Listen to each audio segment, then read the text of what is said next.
Capacitors. This has, it's the most component that always goes bad.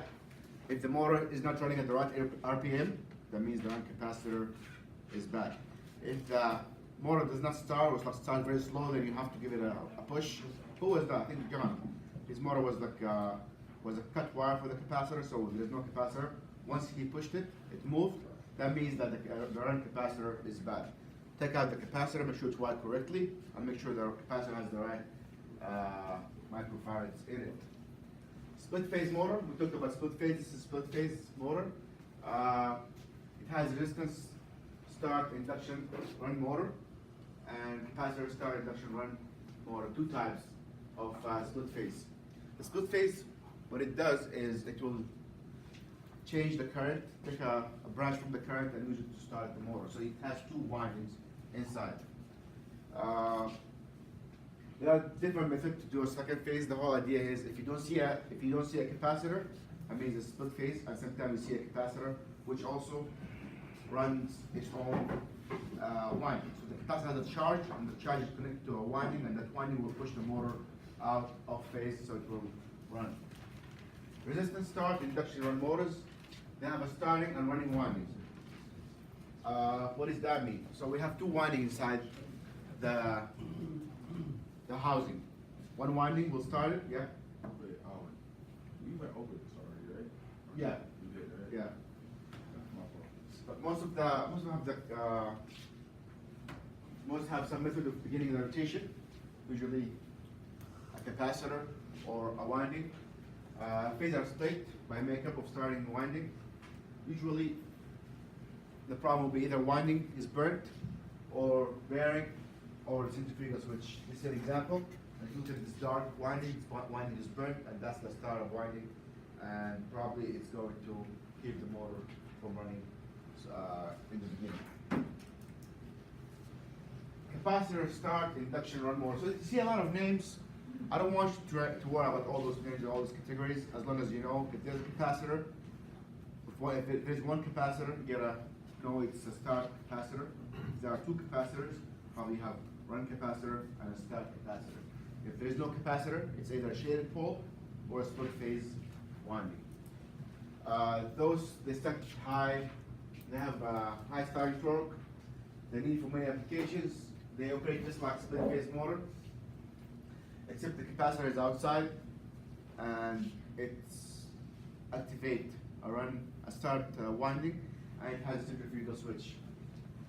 They can either open and enclosed. What is open? Open means it's outside. Enclosed, it's hermetic, it's completely sealed. And the reason for sealed motor is what? Usually it's for ACs, because refrigerant is flammable. That's the main reason we have hermetic compressors. We want to isolate the refrigerant from the motor. Parallel split capacitor motor, again, different names, same idea, different configuration. Simple to design, moderate starting torque, is not very strong. Running capacity is put in series with the starting winding.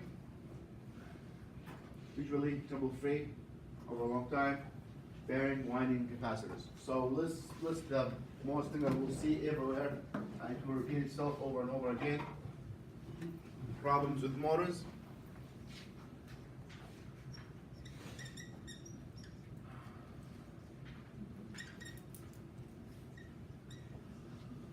Winding, current.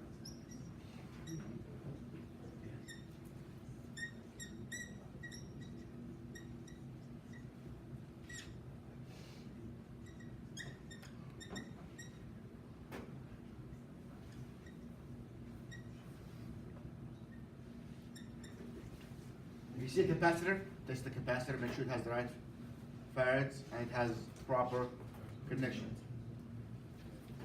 Bearing. Check rotation.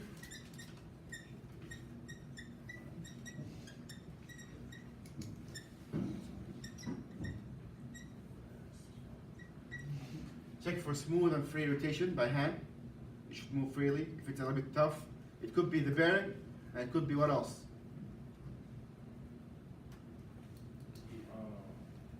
clearance. Sometimes it will be too tight and it could be touching something, so check for smooth rotation. Check for noise.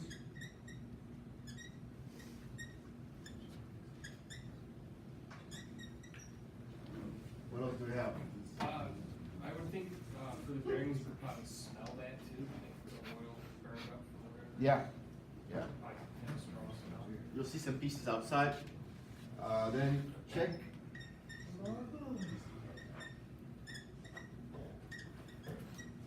So you have to open up the motor. If these two pass from the outside, open the motor. Check for color. Burnt smell. Internal.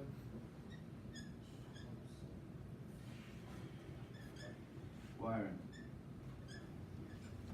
If you look at this motor, it has a centrifugal switch and it has a thermal protection switch. If these wiring are not connected properly, probably it will not work. Question? Yeah.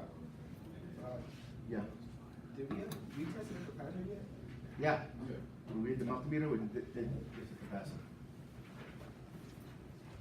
What else can go wrong with the motor?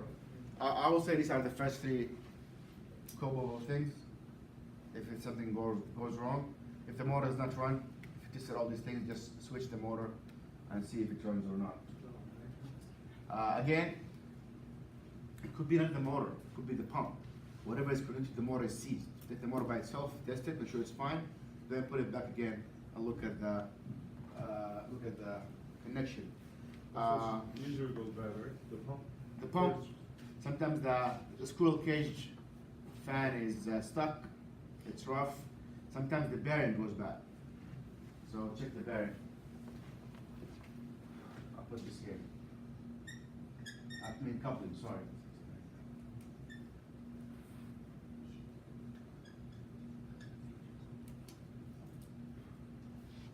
The coupling for most oil burners made out of plastic for a reason. The reason they make it out of plastic, so if the torque exceeds the safety amount, it will shred as a safety measure. That's why they make it made out of plastic. It's very thin and it's measured, so it's kind of confused. If something goes wrong, it will shred, so it will protect your pump and it will protect your burner. So not because it's cheap. No, they want it to be very, very fragile, so it will connect with the right torque. If you exceed it, if the motor goes haywire, this will shred and protect your instrument. If you see a shredded coupling, make sure you investigate the motor, check the RPM, check the amperage, and check your pump. Something went wrong, that's why the bearing has shredded. Capacitor start and capacitor run. These are some of the characteristics. They produce high side torque and have better running efficiency. So some motors, they come with two big capacitors on the outside, one for the starting and one for the running. The beginner and phase displacement between starting and running winding, same thing. Sometimes it's difficult to diagnose this start capacitor start run because it has a small kind of computer in it. But what you can do is do the same check and move on. You're not going to be an electrician, you're not going to be fixing motors, but you want to know that this motor is bad or good, and you can change it. If you look at this wire, for example, the wires are very shredded and old. You can choose to change the wiring, or you can change the motor. This motor probably has been running for at least 10 years, so it's a lot. Three-phase motor, they don't have capacitor. They're like, yeah. Question? When we're doing like residential alternating in the field, would you replace the bearing or would we just replace? Yeah, you replace the motor. You don't replace bearing. Bearing here are very press fit. Has to go to a machine shop to be changed. And motors are not that expensive, $150, $100, and you also they give you money for the core, so make sure you replace that. Three-phase, they're very rugged, reliable, more dependable. They have plenty of power to go around. Three currents running simultaneously, and no capacitors required. but you're not going to see these in residential. This is mostly industrial or commercial. What do I mean by commercial? Probably if you have an apartment building, you'll have a 3-phase supply to it.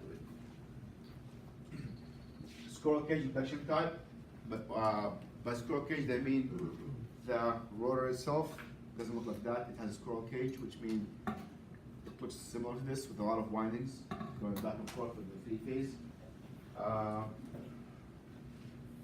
What you can do is check the resistance for the primary winding. So you go and check between the phases, check the winding and check the resistance between them. If you find 0, that means one of the phases is gone, or like the winding is gone. It cannot run with 2 phases. If one phase is running, then don't run smoothly. So it will give you, it will spin, but it's not going to be the proper RPM. So you check for the resistance, or you can check using continuity. So continuity is going to be one of your best friends. Check components if they are connected or not, or you can check for resistance. Electronically commutated motors, they're very expensive. However, they are very common and they're getting more popularity because you can change the speed and you can change the power and you can change the rotation without even touching the motor.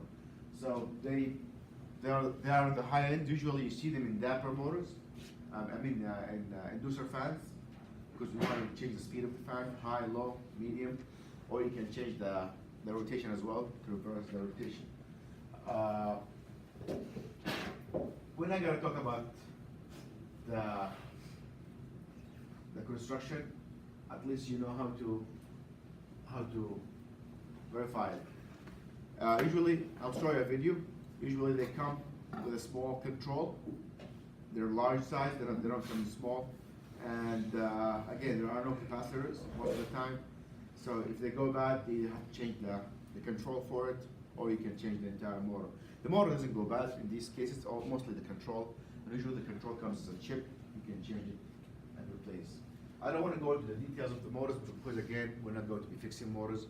I just want you to know basic ways to troubleshoot motors. Pneumatic compressors, again, they are inside the cylinder, usually black cylinder, welded. They're supposed to access it. Even the wire coming out has a seal in it, so you don't get any gas exchange. And the reason behind that is because it has, the refrigerant is very flammable again. You don't want the spark to go in and out. And also it protects the motor from the elements. There's no moisture coming in, there's no humidity, and that's why the warranty on a compressor usually is around 10 years. So the compressor has already been tested, and it's supposed to run for at least 10 years non-stop. Non-stop? I don't know. I think it's non-stop 10 years. Signal 3-phase current can be either enclosed in a shell with the refrigerant and oil. It requires special consideration. Never try to open the shell. If it has a capacitor, probably you see the capacitor from the outside. If there is no capacitor, probably it's a shaded pole. So do not try to get into it. But how do you test it then? You can test for continuity, you can test for resistance, and you can test for the amperage draw. How do you test for amperage draw again? You will start it together. Huh? So you wrap the wires together if it's too small. No. How do I test for amperage? Amperage draw. Oh, you gotta, You clip it on one wire, either the hot or the neutral, and turn it on. And check for how many amps it draws. Usually it will say on it. Please remember this. It's the best way to test an equipment for proper function. You can also check for the capacitor connections. Many of those packaged ACs, you will see that the capacitor is not connected properly. So you will look at the capacitor wires and compare it with the schematics and make sure the capacitor is connected to the proper terminals.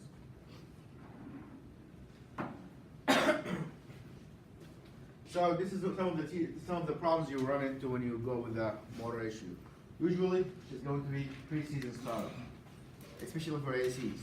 The AC has been shut off for the whole winter, subjected to a lot of snow, maybe some salt, maybe some moisture, freezing. So you turn the AC in June and it's not working. most likely it's going to be the capacitor, most likely something got into the motor, and you have to go and check the capacitor and check your motor.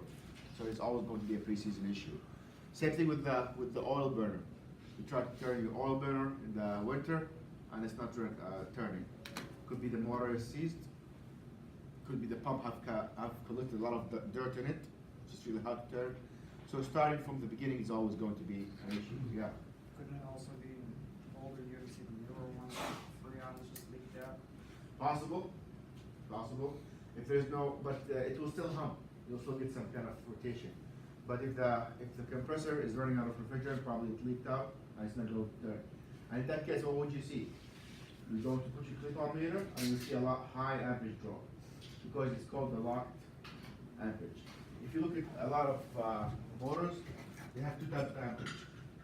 Something called locked drawer amperage. I don't have it here, but if you have for a compressor, it'll give you the locked drawer amperage and the running amperage. So the running, for example, will be 2, and the lock will be like 6 or 8. I mean, it's locked. The motor is running, but it's locked. So turn it off and go and check the component inside. Preventive maintenance calls. A lot of times things have to be changed in the motor. Some motors require to be lubricated. Some motors that are placed outside has a filter. You have to change the mesh filter. And sometimes for large motors you have to change the bearing every 3 or 4 years. Or could be system is completely non-operating. Inducer fans, very common to break. When you replace parts, please try to replace parts with valid warranty and ask, as Bill always says, ask the hardware place what is the better component. What is the service code of these components? What is the history of these components? Sometimes you can buy a more for $30, but they know that these things always go bad and they get them in return. So always check with your colleagues for the better replacement. At some point, everybody was into electronic igniters, but after a while, people went back to transformers because of failure. And every time a component fails, you have to go back and drive all the way to God knows where and replace that. You put it in, and it failed. Some stuff you buy that they really do not work. So there is no way for you to test it in the field. That's why they give you warranty and the replacement. But again, your labor is included. So if you go to a house and you replace a component and it doesn't work, who's going to pay for your time? Not the customer. It's going to be you. So make sure you get some reliable components and something that's already been tested. Again, there's a big price difference. You can get a motor made in China for $30, or you can get something better quality for $150. So there's a big price change, big price difference, but there's a reason why is it more expensive. Huh? But you're gonna go next week and check it again. You're gonna chance it. Same thing with car parts. You buy car parts, you can buy something for like $1,000 and something for $200. So it depends. You have to make a sound judgment. Is it? I personally believe if you go to buy a mechanical part in your car, go with the manufacturer part.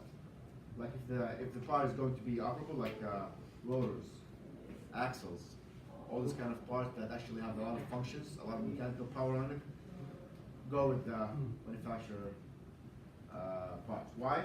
They are tested properly and they guarantee it will work properly. Some parts you can skip on, like brake pads. There's a lot of manufacturers who do brake pads with gold warranties. Accessories, not that important, like wipers. You can get away with not having the proper parts. But if you go to buy some metallic parts that support a lot of weight, you want to go with the manufacturer part. Even though sometimes it's 4 times the price. They look the same, but the manufacturing is different, the testing is different, and that's where the money goes. So that's something you want to always keep in mind. That's why also if you have a car under warranty, they have to replace everything with manufacturer parts. It might seem like extravagant to get the part that's cost a lot of money, but again, if this is a load-bearing component, if it's a safety issue, you do not want to skimp. I learned the hard way. I changed an axle on a car, I skipped and I got the cheaper one 2 months later. The thing broke.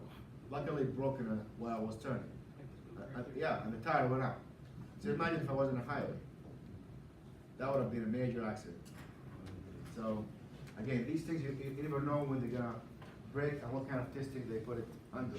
I saw someone drop a drive shaft on 90. Yeah, yeah. And if you see the amount of testing they put into it, it's really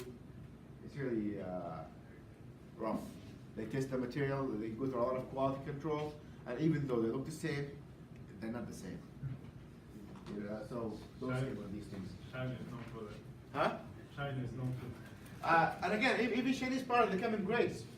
Even Chinese, just because made in China doesn't mean it's bad. They come in grades. You can find something made in China for like $800 and something for $100. It depends on the quality. They give you whatever quality you want. You want 0 quality, you want 100 quality, we'll give it to you. So always like, make sure you get the right parts. I'll try to start the next lecture quickly, because we're falling behind.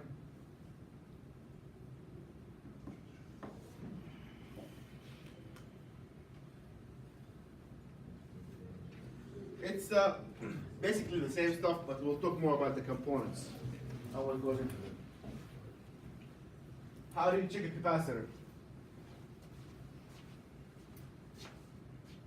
It's a small, simple equation you can do to check the capacitor.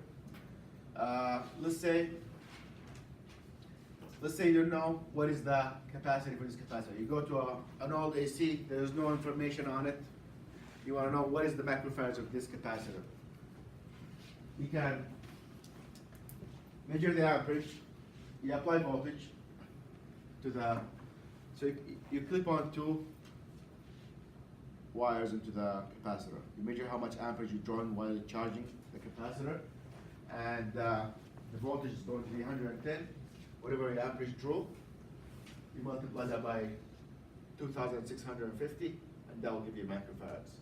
I'm not going to ask you this question, but if one day you are in doubt and you want to know what is the capacitor for something that doesn't have any components in it, you can measure it this way. Again, when you charge the capacitor, you have to watch the amperage. When I taught the refrigeration course, when we try to charge a capacitor, you click on your ammeter on it, you charge it, you see the amperage draw increase. Once it's constant, you stop. If you don't stop, what will happen? It will blow. It will blow. So it will start drawing amperage, then it will get steady, take it out. And that's your amperage. So replacement for starting capacitor has to be equal or up to 20% of the capacitor's strength. That's questions that are going to be in the quiz. So if you want to do a replacement, if you can't get the right capacitor, you can go up to 20% of the capacitor's strength. That's for starting capacitor. Plus or minus 20%, that will do it. For running capacitor, plus or minus 10%. So 10% for running capacitor, 20% for start capacitor. Write this down, it's going to be in the quiz. Motor speed, we did that already. Hertz and voltage over the number of poles. Are you going to tell us to write it down? Yo, I just said that. Write it down. Or take a picture. Or look at the blackboard. It's there. Or that.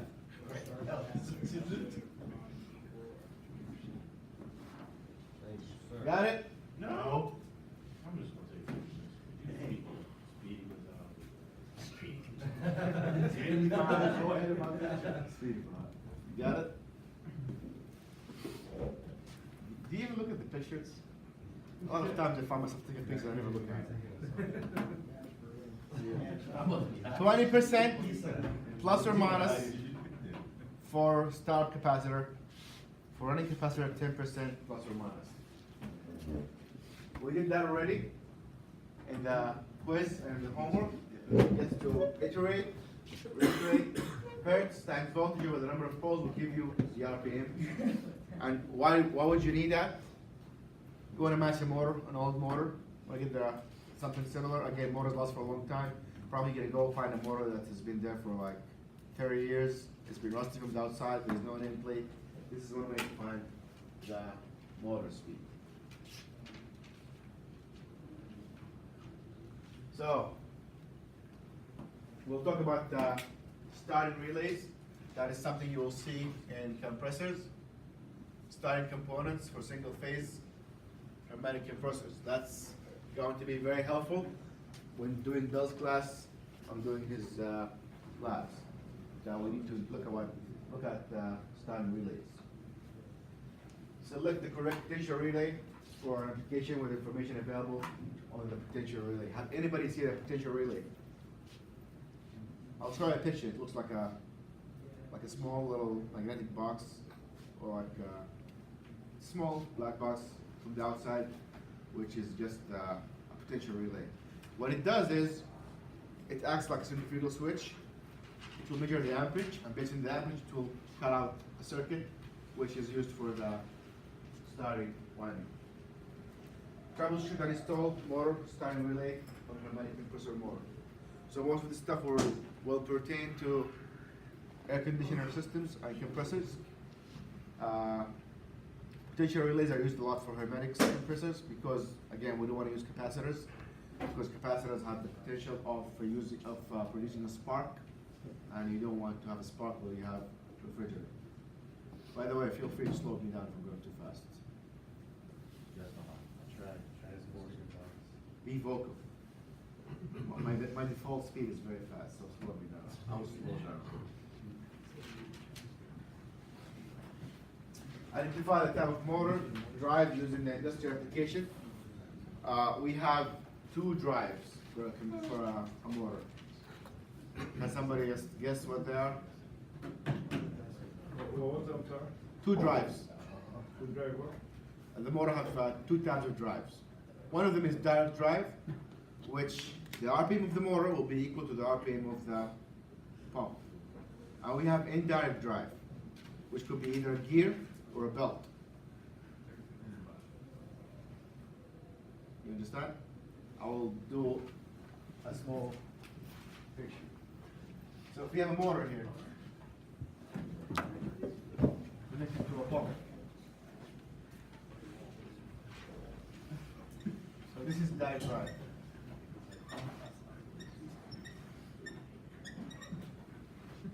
If you have a motor,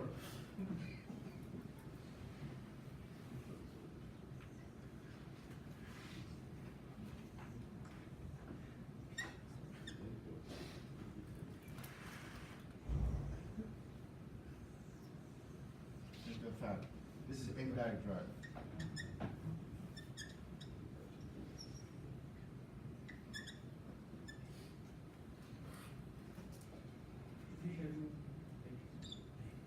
And what is the purpose of indirect drive?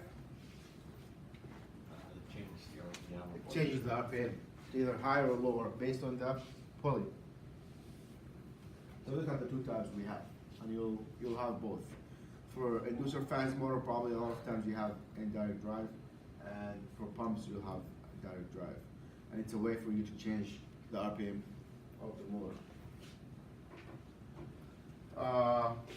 I'll give you a simple equation how to calculate the variables for the V-belt. What's a V-belt? It's the belt that connects the direct drive, the pulley of the fan to the pulley of the motor. And as you have guessed, it's a ratio that has to do with the size of the pulley.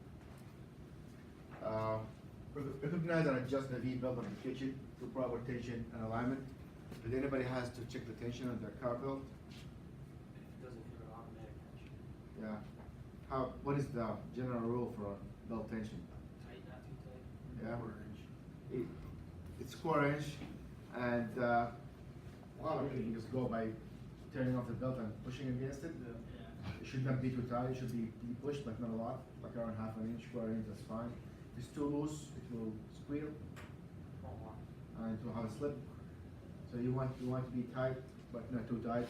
And sometimes the manufacturer have a tensioner that will, you press against the belt and see what is the belt tension. They want a specific tension. If you go into industrial application, probably you have to do a lot of those specific measurements. Otherwise, for residential stuff, it's not that critical.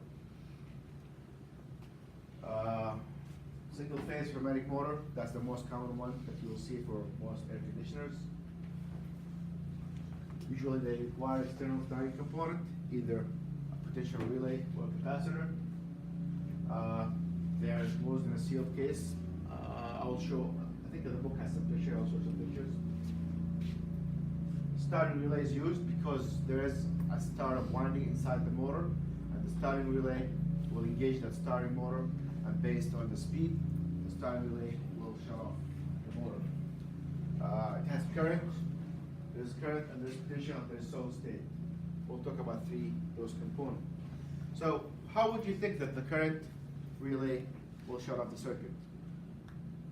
What is the current, what does the relay has? What are the components of a relay? The magnet. Yeah, what is the magnet made of? High voltage side, low voltage side. Okay, relay. Coils. Coil. So there's a coil in the relay. That coil makes a magnet.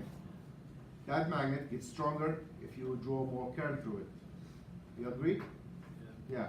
So that coil is designated or designed to run through some amount of current. If this current gets too strong, it will pull in a switch. Yeah. Simple as that. Potential relay also work with resistance. It's the same. It does the same job, but the resistance will change based on the current going through it. Solid state, it's chemical again, and as you run current through it, at some certain amount of current it will shut off. So three of them do the same job based on the current running through the motor. And why is that? Because the amount of current going through the motor dictates how much electromagnetic force is in it and how much it will spin. Questions? If you just know the basics, that will take you really far. You don't have to know all the intricacies of motors or electronics.